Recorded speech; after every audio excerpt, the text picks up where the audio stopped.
Greetings all! Welcome to another episode of Pen and Paint, the channel where I merge my love of miniature painting with my growing passion for writing. This episode is the first episode in Da March to War! Itself the first story arc of the series A Red Harvest.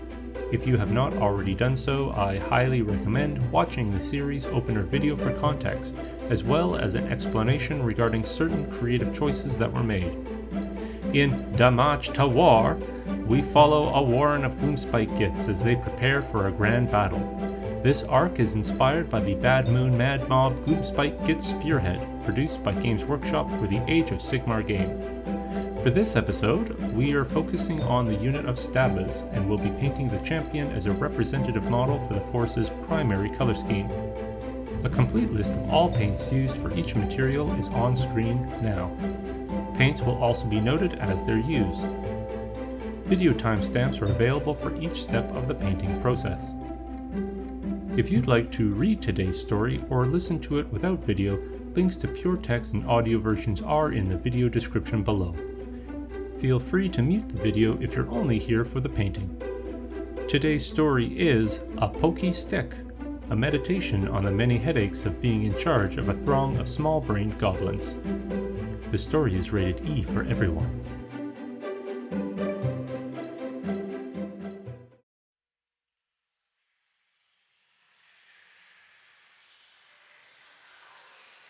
If there was one thing that Taglits delighted in more than anything, it was whacking other goblins and telling them what to do. More than fungus pie, more even than a nice soak in the bubbling muck, Taglits loved to bully other goblins into doing what he told them. Fortunately for Taglits, that's precisely what his job entailed. For Taglits had the dubious honor of being a boss. The Warren had a multitude of bosses, goblins being the multitudinous race they are. Each boss was assigned to one section or another of the poorly lit, excessively dank system of caves, and charged with its particular rabble of goblins. The sole job of a boss was to maintain order in the rabble, to the extent that the diminutive goblins, an exclusively disordered race, could be, and settle disputes between its constituent gobs. In the first, this boiled down to wandering his allotted corner, kicking, haranguing, and otherwise badgering and knocking about goblins who were lazing about or who gave the appearance of slacking. Every boss knew the surest way to prevent mischief was to keep a gob busy. If given enough time to think, an activity the average goblin wasn't particularly proficient at, a gob would invariably find a way to become a nuisance, usually to his respective boss. For this reason, Taglits' main activity was to ensure no goblin was found laying around or sitting on a rubbish heap. Even just standing about with a glazed look in the eyes would occasion a sharp jab or rap with the boss's poking stick. To a second responsibility, that of pacifying the unruly, most disputes between gobs were squabbles over some trinket or bauble or especially unrusty dagger, and the surest way to end a rowdy tossing of fists, feet, and occasionally bitey mouth was to simply take the inciting object for one's own, so there was nothing left to fight over. In the short period since Taglits' promotion to boss, he had accrued a mighty fine collection of shiny tidbits and several not altogether terrible stabbers and cutters. These he was forced to carry on his person, there being no hidey-hole he trusted well enough to act as a storehouse. Indeed, for the first time in his life, Taglits faced a problem that he never imagined he'd ever encounter.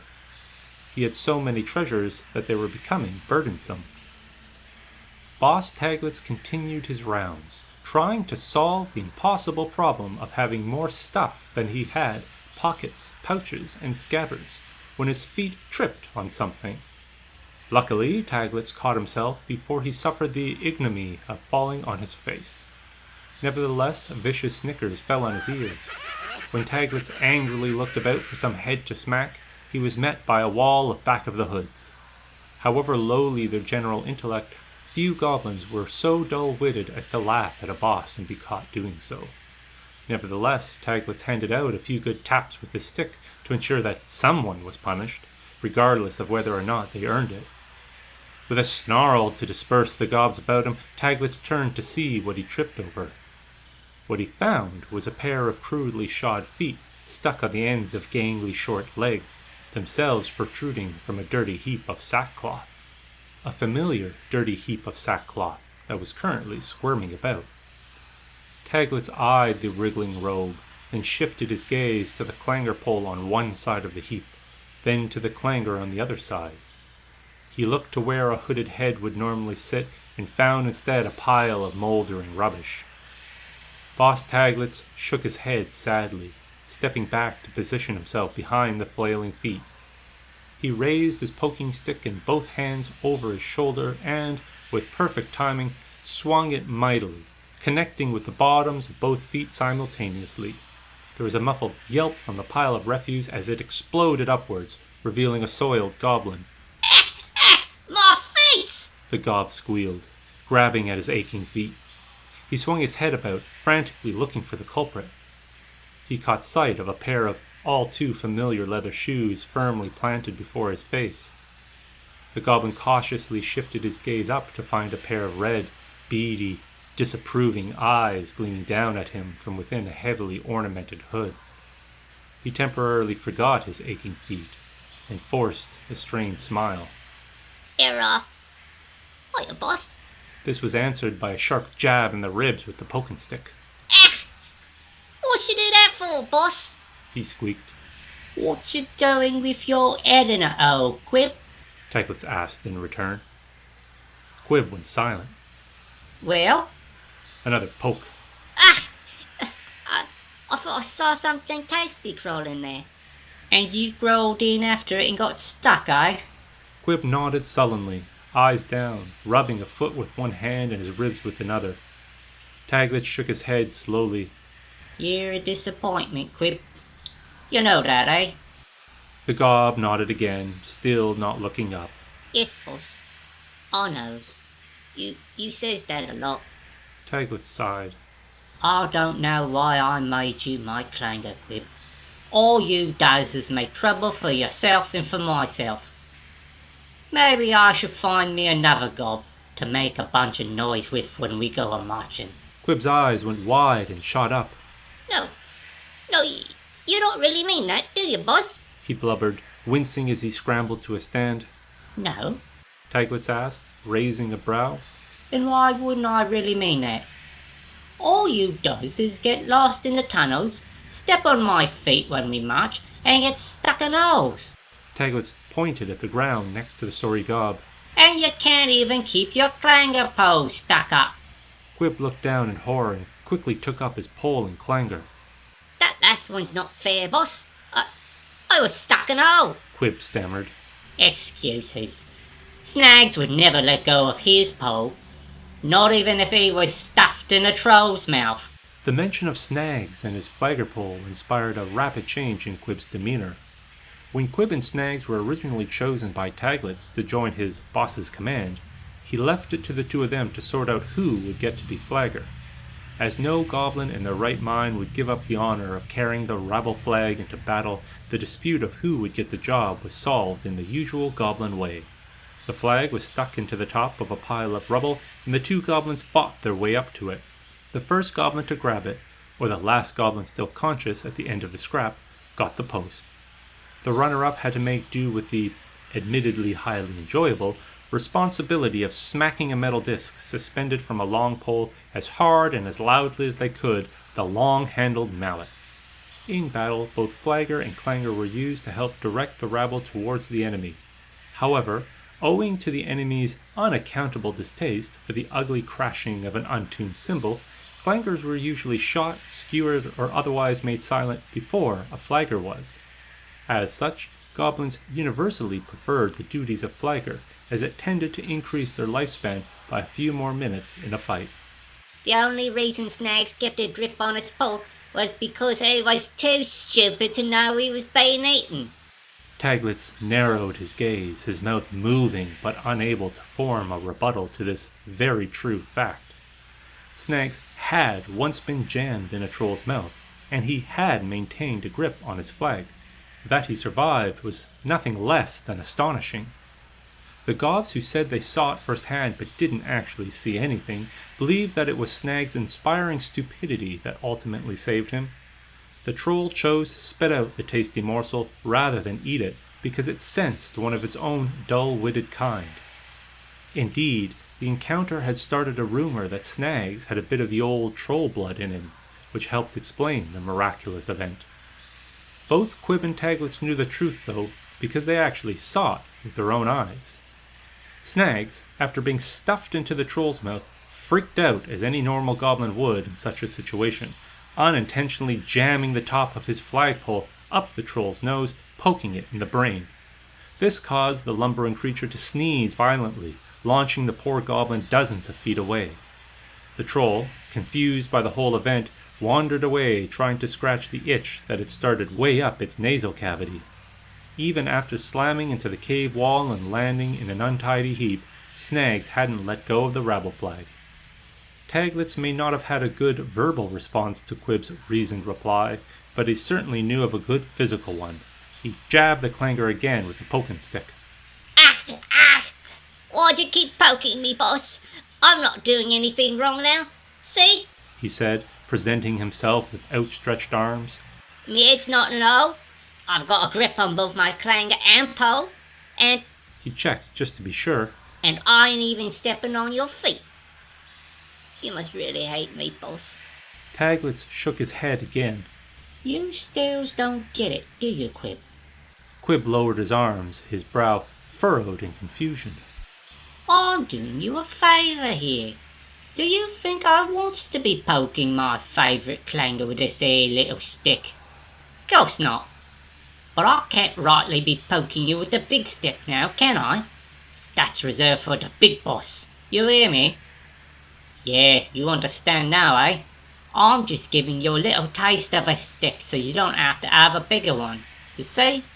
Quib, who may have only been half as smart as Taglits, was still twice as smart as Snags, saw enough sense in the boss's words to nod in agreement.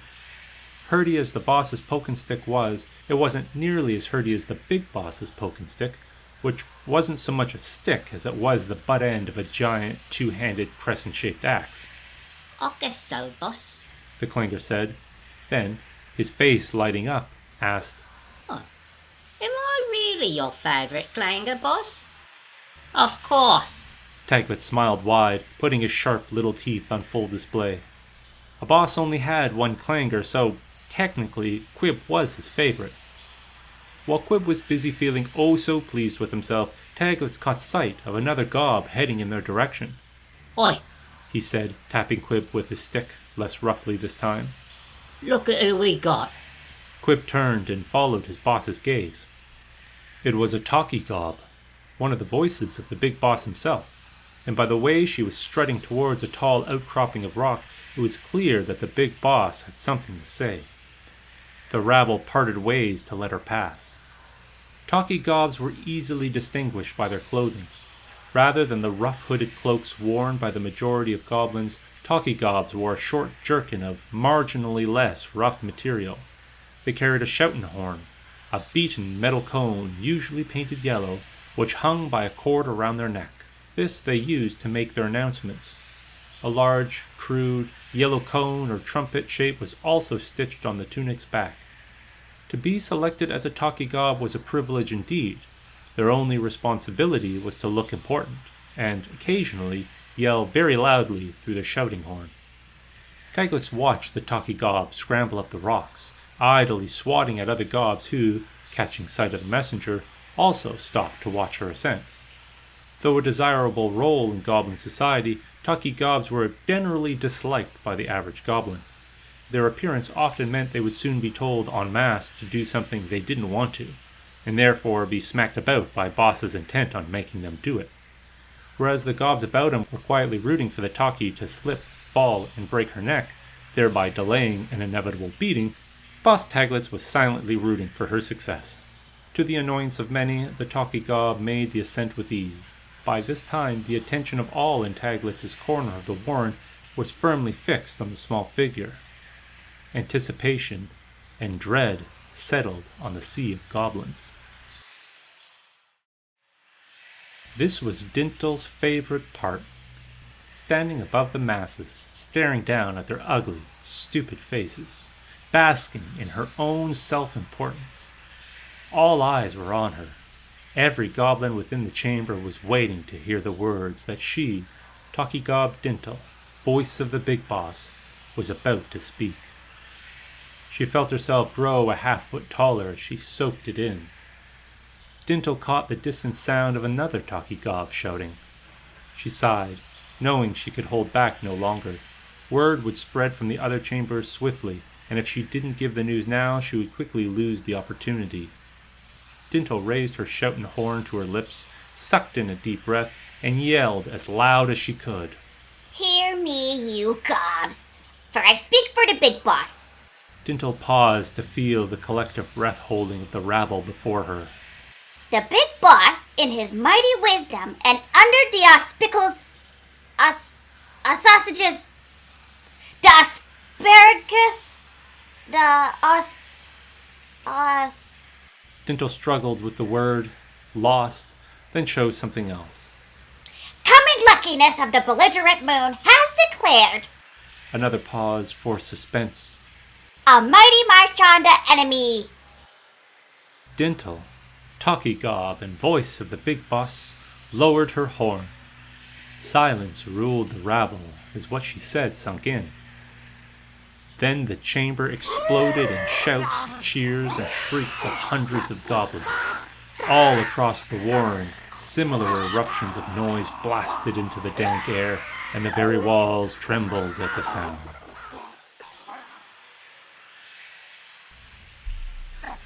A mighty march. Taglits turned to Quib in wonder. Not just a normal march, Quib. A mighty march. Quib's eyes were the size of full moons. Taglits gave his clangor a rough shake by the shoulders, breaking the spell the news had on the gob's small brain.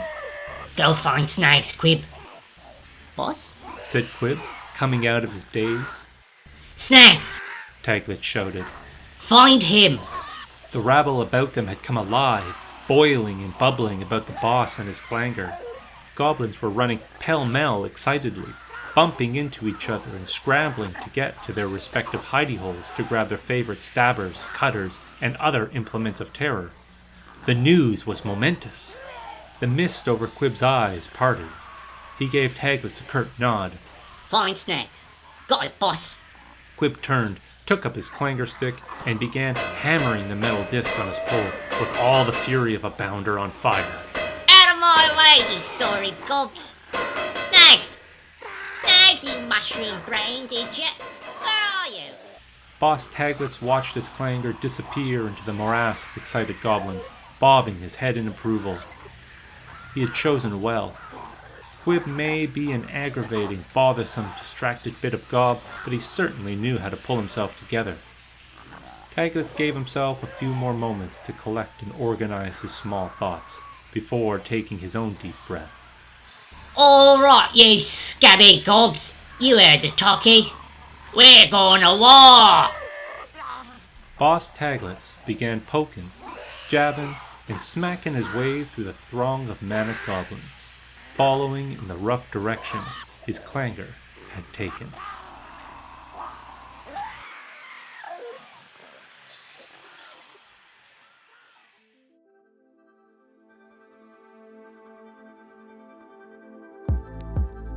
That was A Pokey Stick, the first episode of The March to War, inspired by the Stabba models in the Gloomspite Gitz Spearhead Bad Moon Mad Mob, produced by Games Workshop.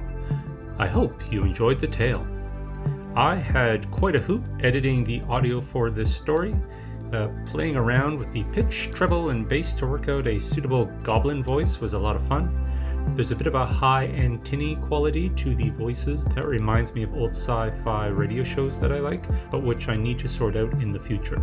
At some point, I know I need to go full audio engineering mode and learn about filters, equalization, and such, but for now, I'm content to just play around. I'd also like to thank my wife Kelsey, who contributed her vocal talents to the voice of Talkie Gob Dintle. She is certainly the better actor of the two of us. The next episode in the series is entitled A Mighty Big Club, and I'm pretty sure you can guess what model will be highlighted there. If you've enjoyed this video, please like and subscribe. If you have any suggestions, questions, or feedback on anything you've seen in this episode, please comment below. That's it for today. See you next time.